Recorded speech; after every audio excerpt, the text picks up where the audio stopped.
Let's have a little look at sword sticks and also some historical accounts where they were actually used. Hi folks, Matt Easton here, Schola Gladiatoria and Easton Antique Arms as well. Now, in previous videos, I have mentioned sword sticks and looked briefly at sword sticks in the past. Obviously, recently we've looked at sticks, the mighty stick, as a weapon, and on this channel, usually we're looking at swords. So if we're looking at sticks and we're looking at swords, it seems natural next that we turn our attentions to sword sticks. And also in my recent tomahawk videos, it's clear that people have appreciated me looking at original period accounts, talking about tomahawks being used, particularly in this case in British newspapers. So I thought, let's do a similar thing with sword sticks and actually look at how sword sticks were viewed in period accounts, in period newspaper accounts, and what kind of incidents were they actually used in. So that's what we're actually going to be looking at first-hand period primary accounts, pretty much mostly from the 19th and early 20th centuries, and seeing when were these things actually used, what were public opinion of them, and so on and so forth. But before we delve into the sources and have a little bit more of a look at sword sticks in period history, let's have a quick word from our sponsors for this video, who are Raid Shadow Legends, in which you won't find any sword sticks, but you will find over 600 awesome heroes. Raid is the wildly popular turn-based fantasy combat game that you can play on your mobile phone or PC. Now, amongst the various keep bosses, one of the most awesome ones out there has got to be Malak Kavar, Guardian of the Void Keep. So the main way of dealing with Malak is to deal with all of the different poisons that he puts out, and that's a lot. Raid's got absolutely tons happening in February, with a fresh rotation of the brutal Hydra boss, and a ton of events and tournaments every single day, including some special Valentine's Day events where you can get your hands on a brand new legendary champion. Now's a great time to get started with Raid, so why don't you check out the link in my description just below here, or indeed the QR code on screen right now, and if you do that, you're going to get some awesome gifts. We're looking at a free epic champion, Aina, 200k silver, 1 energy refill and 1 XP boost, and 1 ancient shard, so you can summon awesome champions as soon as you get into the game. All of this treasure will be waiting for you up here in the inbox. Remember, this is only for new players and only for the next 30 days. So thanks very much for sticking with me. Now let's get back to the topic of sword sticks. Now, very briefly before I delve into the sources, I'm just going to quickly talk about sword sticks outside of those sources for a second, and that is, what is a sword stick? Well, for anyone who doesn't know, I'm pretty sure you can see from what I'm showing on screen, it is something that looks like a walking stick that contains a blade of some kind. Now, the blades vary. You'll notice this one has a rapier blade, a small-ish rapier blade. It is double-edged with a filler in the center, so it's rather elaborate blade. Some of them are simply square section blades. Some of them are triangular small sword blades. Sometimes, very occasionally, you get a very stout stick hiding a kind of spadroon or even a narrow broadsword blade, but that's less common. And additionally, some of them contain what I would describe as more like a dagger or dirk blade. So not all of them have a full-length blade, the full length of the stick. Some of them, the spike or blade only comes about halfway down, or the length of a dagger basically. But it can be, and they tend to be, about the length of a small sword. That is the dueling sword used in the 18th and 19th centuries. And generally speaking, the idea is that it be a concealed weapon, okay? Now, in the modern world, that does mean that a huge number of countries in the world have forbidden sword sticks. They are illegal. In Britain, that is also true, unless it's an antique. And this is an antique, okay? So I own 2 examples. I'm an antique sword dealer. I own 2 antique sword sticks for illustrative purposes. I don't have a big collection of them, but I have a couple purely because they're interesting. And antique sword sticks are not uncommon. So indeed, while it's completely illegal to make or in the UK own a modern sword stick that is not antique, antique in UK law is generally taken to be 100 years old. So anything from before 1922, some people might argue it should be even earlier than that, but nevertheless, that's the general assumption in UK law, is that antique is 100 years old. So if you have a sword stick which is less than 100 years old, I'm afraid to say it is illegal to own in the UK. But antique examples, are plentiful. Now, one of the things I've mentioned in previous videos is antique sword sticks are so common that I presume that a lot of people were carrying them around in the Victorian and Edwardian periods. So I thought, wouldn't it be a good idea to have a look at the newspapers, because we find so many antique sword sticks around that, as they're fairly common in the antique world, they must have been fairly common in the real world, and therefore you would think that they would come up in newspapers. And you know what? It turns out they do. So let's delve into some of these sources and let's see what period newspapers said about sword sticks and their use. So first up, we're going to look at a few accounts of murders, or encounters, shall we say, fights with sword sticks being involved. And although these are all from British newspapers, they're not all necessarily from Britain. And in fact, this first example I'm going to take as an example is from France. Okay, so it talks about a savage murder, and this features in the Morning Post of the 18th of February 1843, and all of these newspapers are to be found on the British Newspaper Archive, which of course I highly recommend that you subscribe to. Savage murder. A murder was a few days ago perpetrated at Ablainville-Oise. Monsieur Thibault, a landed proprietor, was considered to have had in his house a sum of 1,500 francs. During the night of Tuesday last, a man succeeded in getting into the kitchen, from whence he proceeded to the bedroom, where he began rummaging in cupboards. The noise awoke Thibault and his wife, but on noticing it to each other, they attributed it to rats. The robber, hearing their voices, discharged a pistol at them, the ball of which grazed the temple of the woman and lodged in the wall. Thibault jumped out of the bed, when the robber discharged a second pistol at him, and then rushing at him, stabbed him with such force in the abdomen with the blade of a sword stick that the blade actually broke off and remained in his body. Notwithstanding this serious wound, Thibault continued to struggle with the robber and received several other wounds from a knife. So this robber had 2 guns, 2 pistols, a sword stick and a knife. The wife, in the meantime, escaped from the room and gave an alarm. The assassin took to flight, leaving behind him his cap and a sword stick. Thibault retained strength enough to go to the house of his son, where the weapon was drawn out of his body. He died the next morning, though.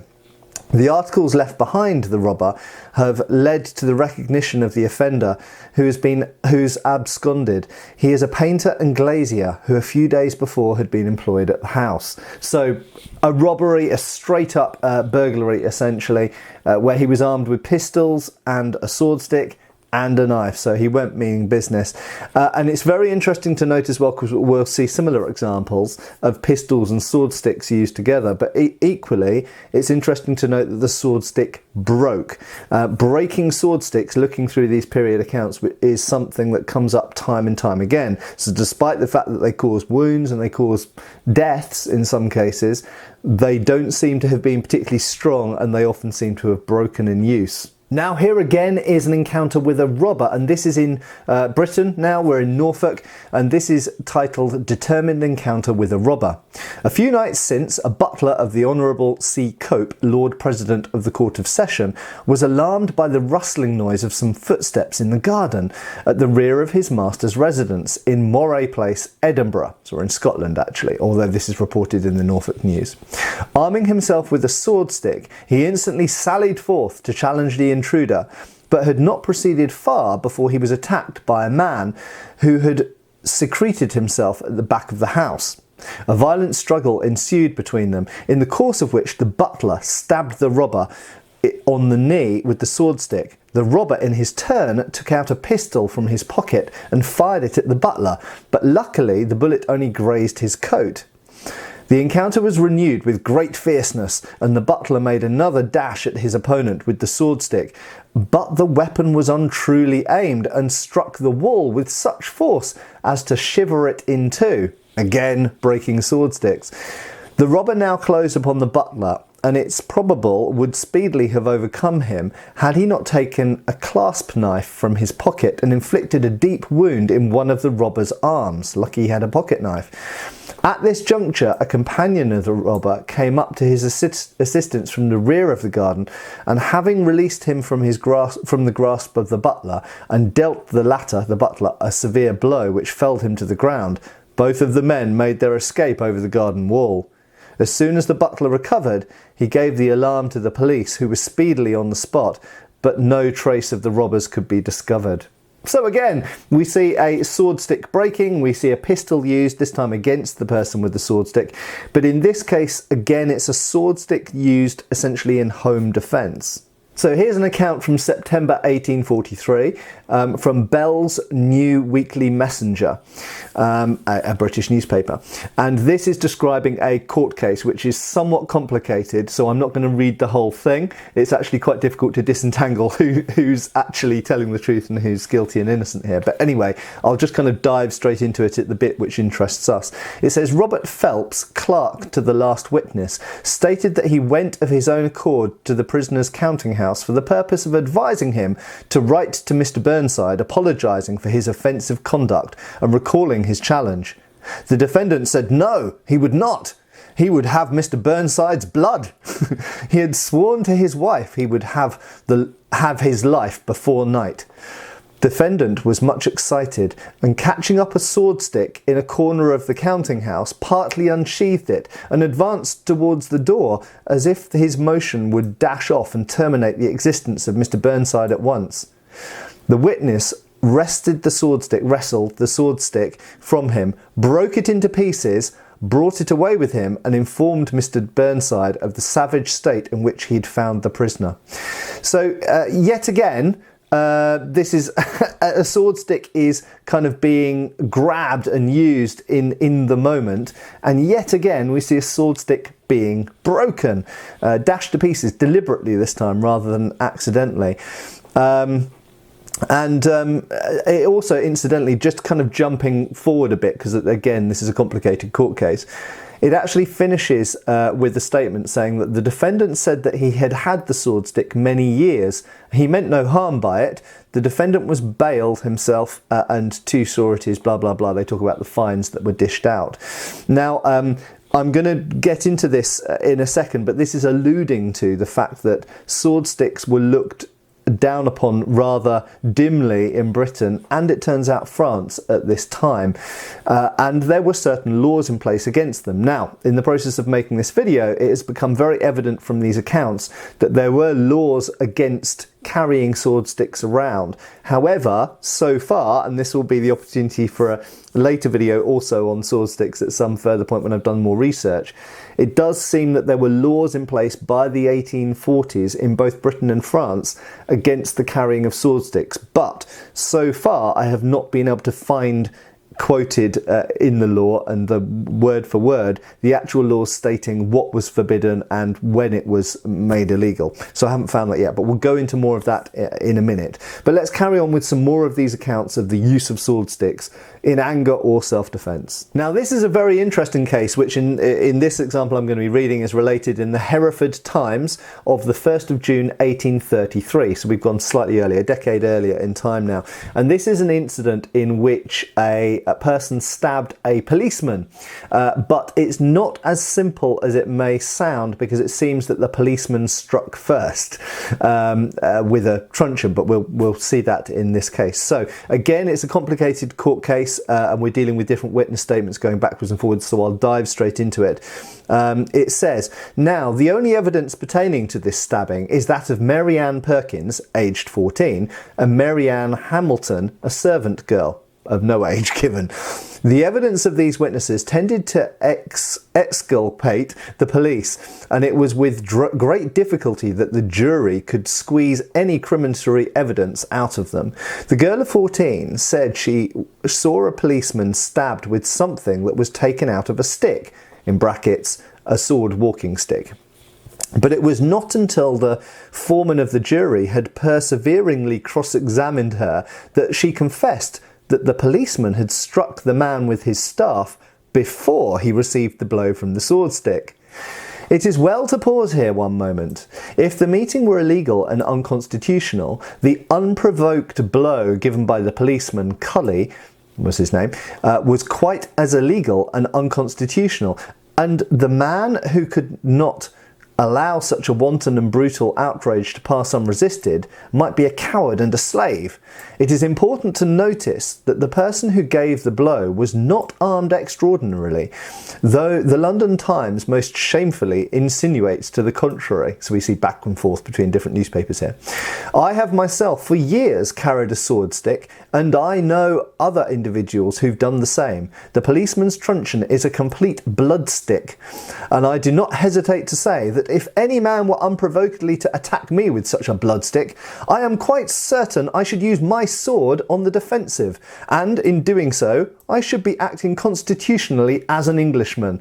So here we've got a really interesting case, because not only is the legality of carrying sword sticks coming into question, or even the morality, the ethics of carrying sword sticks, but here we break out hugely into perhaps police misconduct, or the insinuation that a policeman might have struck someone unlawfully, and then the English, and this goes back to the Bill of Rights of 1689, the right to self-defence. And even in, despite the fact that we're by and large disarmed and you're not allowed to carry anything for self-defence in modern English law, English law, nevertheless, we do have the legal right to self-defence. So if you are in fear of harm or death, then you're allowed to basically do anything to defend that. That's still in English law, and here we see this being called upon.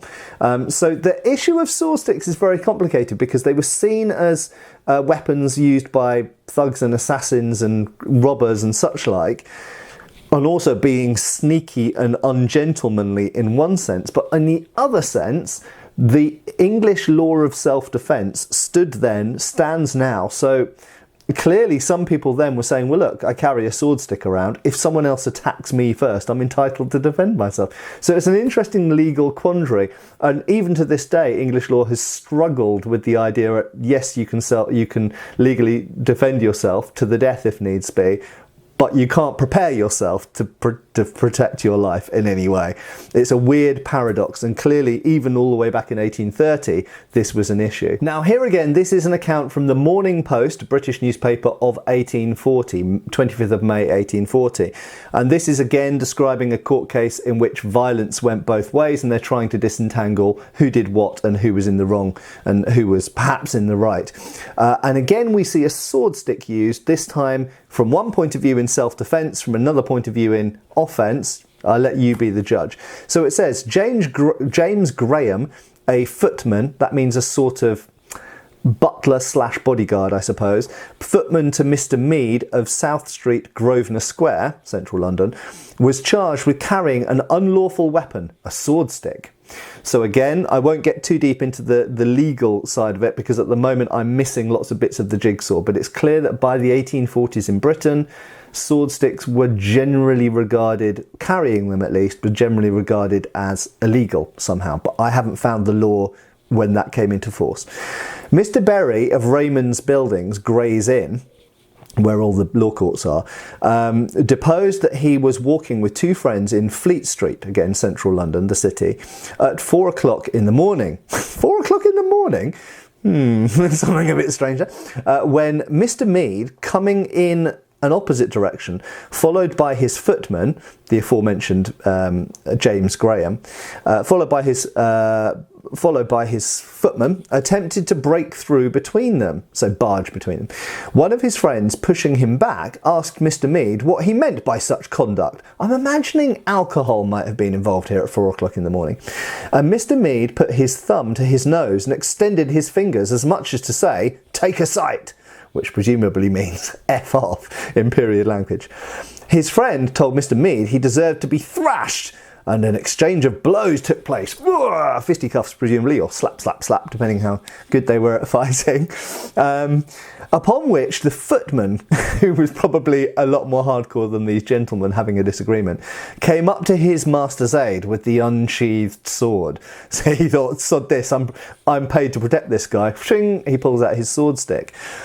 For this offence, he gave he gave him into custody, and Mr. Mead and Mr. Gardner gave cross charges of assault. Mr. Mead and Mr. Gardner were heard on their cross charges, which agreed nearly with Mr. Berry's account. With respect to the sword stick, Mr. Mead explained that it belonged to his father, who usually carried it when travelling to France. He'd sailed by the Boulogne boat that morning, but at the last moment declined carrying his stick. The footman was going to strike with the stick, so the footman had taken the stick because his master had decided to not take it with him, but it didn't belong to him, allegedly. The footman was going to strike with the stick, seeing three gentlemen beating up his master, and the sheath flew off by accident. Ah, yes, that old one.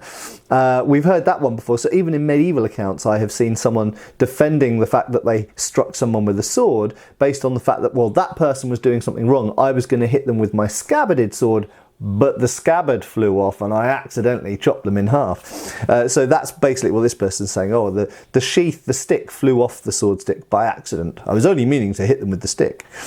Mr. Alderman John Johnson and Mr. Alderman Laneson, the lawyers, concurred in dismissing the cross charges of assault and also discharged the footman, but directed the weapon to be kept. So again, this is an illegal, an unlawful weapon, and therefore it's been used in an incident and it is being retained. It's not being given back to the person who owns it because it's deemed an illegal weapon in 1840. So yet again, we see sword sticks seem to have been in abundance in houses, in people's hands, walking around the streets, used by robbers. They were clearly being used a lot. They were also apparently illegal, at least to carry. I'm not sure whether to own, I think just to carry.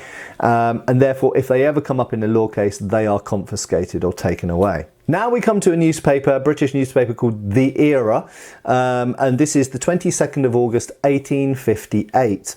Now I should just mention before I go into this, this is titled Swordsticks and the Acton Tragedy. When I first found this, I was particularly excited because I grew up in Acton. So this is West London, as it would now be classed. Back then, this would have been regarded very much as the outskirts of Greater London or the suburbs. But as London expanded since 1858, it's very much its Zone 3 in London now. So I grew up in Acton and Ealing, and this happened there. So it says, a deplorable accident resulting in the instantaneous death of a respectable man has lately taken place near Acton from the illegal practice of carrying a sword stick. So 1858, still we're getting this mention, it is illegal to carry a sword stick at this time.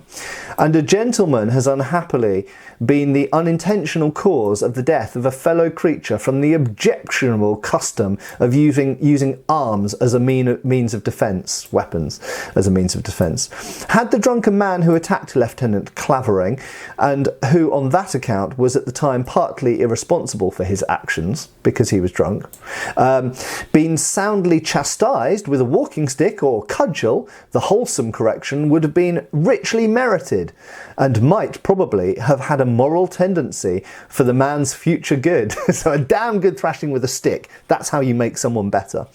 And the lamentable catastrophe that took place altogether would have been avoided.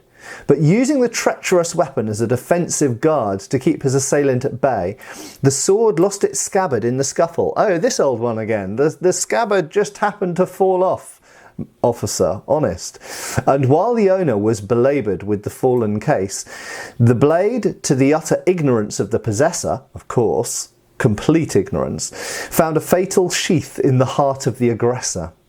The accident is a deplorable one in every respect. A poor man has been lost to his family, a poor man who was drunk and attacking someone, while a gentleman of position and ability has been plunged into grief as the unintentional cause of calamity. I bet he was so grief-stricken to have accidentally killed an attacker with his sword stick. We speak therefore at once and in time, and before more evil results can take place from this highly culpable practice of carrying swords, and hope that the police regulations will, as far as possible, be put into force to suppress, if not the use, at least the sale of this dastardly and un-English weapon. About 80 years ago, the small sword constituted part of the requirements of a gentleman, not only as a necessary part of his dress, but a badge and signature of gentility that he would sooner have thought of appearing in public without than of dispensing with the succinct habiliments to the waistband of which it was customary to suspend his gentlemanly appurtenance. Some very long words here. The coffee house and tavern brawls, the street riots and the meetings around Marylebone and Islington, so frequently from the pugnacious spirit kept alive by the spirit of wearing sidearms, and the facility it afforded of using them on the most trivial occasion, grew at length to be so defiant of justice and subversive of all order that a bill was passed to render it illegal for any but military men to carry arms in a place of public resort. From that time to the present, Englishmen have been able to maintain their status in society and preserve those nice distinctions of honour and courtesy that constitute par excellence the character of gentlemen, without dangling by their side that provocative to quarrel and bloodshed, the deadly smallsword. This triumph of civilization and good order seems, however, to be endangered by the importation of another of our continental neighbours' vices, the treacherous swordstick. That's right. That's right, you blame the Europeans, you blame the French or the Spanish or the Italians or whoever you're blaming.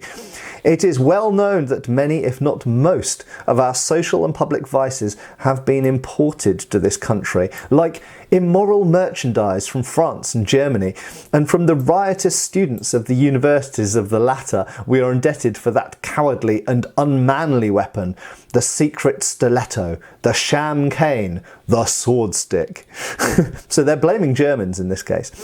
When open duelling was suppressed in the German universities in the earlier part of this century, so the early 1800s, the student who could not exist without the excitement of an occasional tilt at the breast of his comrade patronised the swordstick as a blind to senate and proctors, and the practice was not long in finding its way to this country, where the fashion became so prevalent that the law was put in force and their sale and use rendered illegal. Now, again, I don't know if this is 100% accurate, so therefore this is saying in 1858 that the sale of swordsticks is illegal, the carrying and ownership of swordsticks is illegal.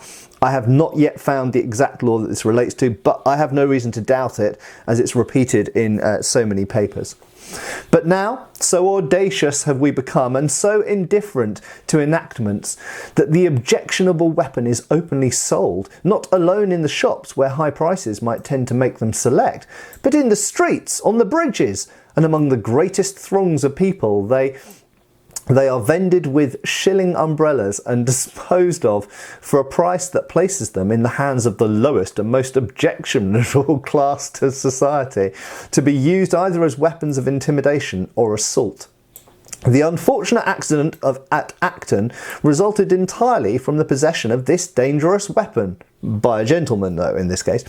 Not that we question in the slightest degree the version of the melancholy affair as given by Lieutenant Clavering, obviously a military officer, an army officer, or doubt that the sheath fell off in the way described and that the calamity was the result of unseen chance. So this is very tongue-in-cheek. Now, obviously, Lieutenant Clavering, it was an accident. We entirely believe you. But it shows how fearfully dangerous this implement is, that even without the owner's knowledge, is so forcibly sharp that it can transfix a man's body and traverse heart and spine, not only without his consciousness of the fatal lunge, but without even leaving a stain on the blade or the slightest evidence of the bloody business that it had just fulfilled. Even had the unfortunate man contemplated robbery and violence, which it's very certain he did not, at least in a criminal sense, an ordinary stick would have been sufficient for the purpose of defence and chastisement, and free from the possibility of that risk which unhappily has taken place. And it goes on. But it is evident the drunken man had no serious intention in his assault, but that, like too many of his class, when rendered quarrelsome by drink, He cared not with whom he differed or whom he insulted or annoyed, and in an ordinary way might easily have been disposed of by two sober men without violence or fighting. And had it not been for the ill-timed possession of this formidable weapon and the accident of its losing its sheath, it is most probable the reconnoitre would have not so ended. Let us hope, however, that the sad accident that has just happened will act as an admonition to all who make a practice of using this fatal small sword, and that as Englishmen they will repudiate such a weapon in future, and where a man's fists have not been trained to defend his person, he will seek protection from an honest stick, and neither take an unworthy advantage, or even a footpad, or defend himself by an instrument that, from its subtle point and narrow edge, is incalculable in the mischief that it inflicts. And more, we trust some means will be promptly adopted, either by enforcing the old law, or by new restrictions to put down, by power of the police, the open and, as far as possible, the covert sale of so murderous and deceitful an instrument as the sword stick. A real speech we got there. So we know that there's some old laws about the selling, carrying, ownership of sword sticks and importation. We get the hint that basically everyone was ignoring this law, and that they were widely sold and widely owned and widely carried. And indeed, there is a call in 1858 to bring back the old law, or bring back a sort of perhaps even a new law that's tougher somehow. We see lots of parallels with modern legislation in the UK here, don't we? But anyway, very, very interesting stuff. We get an awful lot of detail about the English view of carrying weapons for self-defense that I have seen in a number of sources. And in fact, if we look at pugilism, or indeed walking stick self-defense treatises, manuals, which I sometimes talk about on this channel, we do see them talking about this sometimes, and it's partly wrapped up with Christian desire to not kill anyone. It's partly wrapped up with the law, not wanting to have legal repercussions. It's partly wrapped up with a sense of superiority. I think that the English regarded themselves as somehow being on a higher plane of existence because they didn't have dueling anymore. So very, very interesting stuff, and we see an awful lot of detail in this amazing account. So another mention of the legal view of sword sticks here, but in this case, interestingly, it's actually abroad. So I've already shown one French source. We're probably going to have another one, but this is actually in Naples in southern Italy, and this is reported in the Dundee Evening Telegraph on the 24th of February 1886, so we're looking a little bit later, a few decades later now, and it reports that Professor Nichols's sword stick was confiscated, and this is in Naples.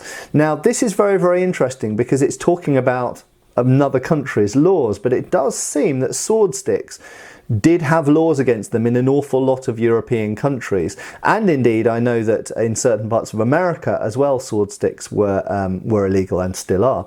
But this reports, it's interesting because this is like flipping it around. It can show that social status or rank can sometimes mean that you get away with something you might not normally do, which is very topical for modern British politics, of course, because these days you can be a Prime Minister of the UK and do whatever you like, no matter how illegal, and still get away with it. But anyway, that's a video for another channel. So it says, Professor Nichols, who got himself into trouble with the police authorities in Naples for carrying a sword stick, was acquitted this morning of all felonious intent and was not even called to pay a fine. The whole of the proceedings occupied not more than 10 minutes because he was a professor. The public prosecutor rather excused than pressed the charge. It was expected that all events a nominal fine would have been inflicted, but the court contented itself with merely confiscating the sword stick. So it's interesting, so because he was a professor and someone of note, they didn't charge him, they didn't fine him, they didn't punish him at all, but they did still take away the sword stick. So even in Naples, in Italy, there's clearly a law against sword sticks, and even with someone who's high status and isn't going to be legally punished or even fined, even a nominal fine, still has the sword stick taken away. So sword sticks have been legislated against in a lot of places for a long time. Right, just taking a brief interlude from the kind of discussion of legal things around sword sticks, here is just another plain up example of a sword stick being used in a crime. And this is reported in the Canterbury Journal, Kentish Times and Farmers Gazette of 13th of October 1894, so we've come later yet again. And this report, a short one, is titled "Stabbed with the Sword Stick." An extraordinary outrage has just been committed at Lyons. A clerk in a mercantile establishment was strolling quietly along one of the streets in broad daylight when he was suddenly pierced through the body by a person walking behind him. The wound was inflicted but with a sword stick by the cowardly assailant, who then ran away. The unfortunate victim of this brutal attack was removed to the hospital in a very precarious state. He can only give a vague description of the assassin, whom he appears to have never seen before. Indeed, no explanation can be found which might help to account for this mysterious crime.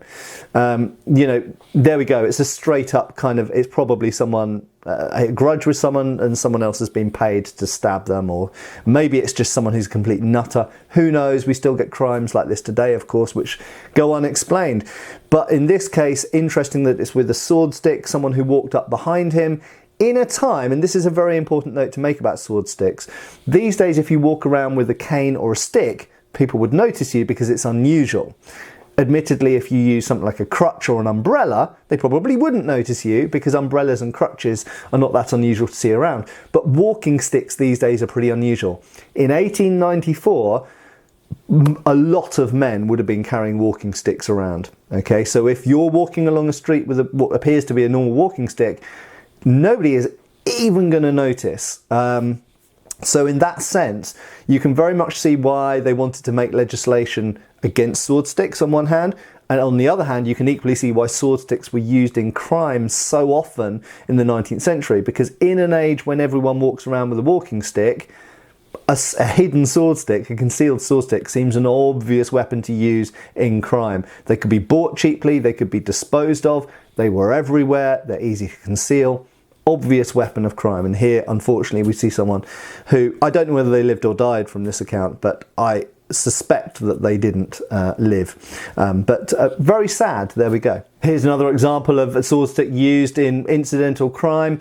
Just another example to give you a broader cross-section of examples. This is from the Clerkenwell News, London, August, 2nd of August 1869, and it's titled "Cutting and Wounding with a Sword Stick." At Worship Street Police Court on Saturday, John Becker, a German, was charged before Mr. Newton with having assaulted with intent to inflict some grievous bodily harm John Bell by striking him over the head with a sword. It appeared from the evidence that about 11:30 o'clock on the previous night, the prisoner, in company with a woman, entered the Britannia public house. Quite late to be entering a pub, but there we go. Commercial Road, Spitalfields, so this is the east side of the city, kept by the prosecutor. The woman was under the influence of liquor and used a great deal of bad language.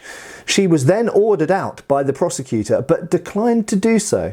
He jumped over his bar to put her out, but seeing that, she walked out instead. The prosecutor then held the door to prevent her re-entering. It was pushed open from the outside by the prisoner, and he struck the prosecutor on the arm with a stick. On going out to him, the prosecutor saw the prisoner draw something from the stick, and he received a second blow on the head, which cut it open and half blinded him with blood. Just a brief interlude there. If this was a sword stick, it would be a very narrow blade, so a blow on the head with a sword stick like one of these absolutely would split the scalp and cause a lot of bleeding. It's not going to cut the head open, it's not going to put someone out of action, but it will be a nasty gash. Nearly blinded him with blood. The prisoner said that he'd come prepared with the stick for revenge. Having struck the blow, the prisoner then ran away, but was pursued by a witness named Pinkney, who was threatened by the prisoner, but at length he was given into the custody of a police constable. So, you know, there we go. It's drunken violence with the sword stick. And we can see why there were so many calls at this time to restrict their ownership and use, because it does seem, certainly in the UK, and as it turns out, we know in France and other places as well, they were being used an awful lot in civilian crime, resulting in nastier injuries, as one of the articles we've looked at here argues, in nastier injuries than would have been the case if people had just been using a typical walking stick or their fists. So to finish off, we're going to look at a couple of sources which talk about the selling of sword sticks, again reiterating that it was illegal, but it happened. Okay, so this is often one of the things when you're studying history, you find laws against things, so you think those things are illegal so they don't happen, and actually it's the opposite. Often when something is made illegal, it's because it is happening. Not always though. Certainly in the modern world, we've seen many times laws come in to forbid things which statistically we can't even see any evidence for them happening, but in historical periods it does seem to seem that laws are more often reactionary to actual things happening rather than public perceived outcry of something happening or newspaper media pressure or whatever. So here we have from the London Courier and Evening Gazette, the 29th of December 1827, so it's quite an early source, and this says, yesterday John Collins, a dealer in swordsticks, was brought before Mr. Conant. Mr. Conant is a judge, I presume, charged with having drawn a swordstick on Mr. John Mace, one of the inspectors of nuisances belonging to St. George's. I think that's St. George's Hospital. But anyway, Mace disposed that yesterday morning he was on duty in Piccadilly looking after the short stages when the prisoner came up and placed himself in the most crowded part and began offering his swordsticks for sale. Swordsticks for sale! Swordsticks for sale! By doing so, he caused a considerable annoyance, and he went up and ordered him to remove himself. After some time had elapsed, he went a second time and told him that if he didn't go about his business, he would take him into custody. So this is interesting. So it's illegal to be selling sword sticks. It's clearly happening in the open. We have numerous accounts saying that it was happening in the open. In this case, a law enforcer, an inspector of nuisances, as they call him, basically told him to clear off. So he wasn't initially going to arrest him, but now he said, look, I told you once already, clear off, get out, or I will actually take you into custody. So it's one of these things that was clearly illegal, but wasn't really being strongly enforced. Hence, lots of sword sticks were being sold, and there was a market for them. On which the prisoner drew one of these swords and swore if he touched him, he'd run him through, and suiting the action to the word, began putting his words into execution when, procuring assistance, he disarmed, this is the Mr. Mace, disarmed the prisoner and brought him to the office. So basically, him and some other people around basically piled on this guy, got the sword stick off him and arrested him. The prisoner, in reply, said that he was only selling a few sticks and comforters to get an honest living, and it was very hard to be driven away like that. Mr. Conant, the judge, said, "What do you say for threatening to stab the officer then?" The prisoner said, "I never did." Mr. Conant repeats, "Certainly this nuisance of selling sword sticks has become most intolerable. There is not a street but what 3 or 4 of these fellows are to be seen offering such dangerous weapons for sale. And they being offered at a cheap rate enables every person to purchase them, and the consequence will be that we shall have persons in their drunken brawls and quarrels assassinating each other, as they do in Spain and Portugal," again blaming foreigners, "instead of settling their disputes by the fist. And to show the prisoner that the sale of such illegal weapons is not allowed, the sticks will be forfeited, and he must give 24 hours notice of bail." So again, there's a weird paradox going on here, because we see that there's a social, public and in the judiciary outcry against the selling of sword sticks, but they're being sold all over the place, they're being bought all over the place, people are buying them, people are using them in drunken brawls, they're using them in robberies, they're using them in crime and murders. So absolutely there were tons of sword sticks around, however they were illegal, but on the other hand, both the law enforcers and the judiciary in this case, pretty much all they seem to do is confiscate the sticks. They don't seem to really do much else to prohibit the sale of them. And you know, this saying that on every street you can buy 3 or 4 people selling sword sticks amongst the walking canes and umbrellas and other things that they sold. So there we go. It's a funny old situation. And purely as a last source, I want to refer you to France, and this is actually taken from the Hampshire Telegraph from 18th of March 1848, and it's actually talking about events in Paris and France in general. And it says, for some days past, several persons have been selling sword sticks publicly on the boulevards and on the Place de la Bourse, but an order from the delegate of the police by an order from the delegate of the police, this trade has been stopped and all the sword sticks exposed have been seized, and the sale of such weapons is prohibited by law. So even in France, they've got, in the exact same period, they've got the exact same issue. But it does seem, ironically perhaps, given that the British newspapers and judges and everybody else always likes to blame foreigners. We've seen the Germans, the French, the Spanish, the Portuguese, all blamed for this sword stick peril.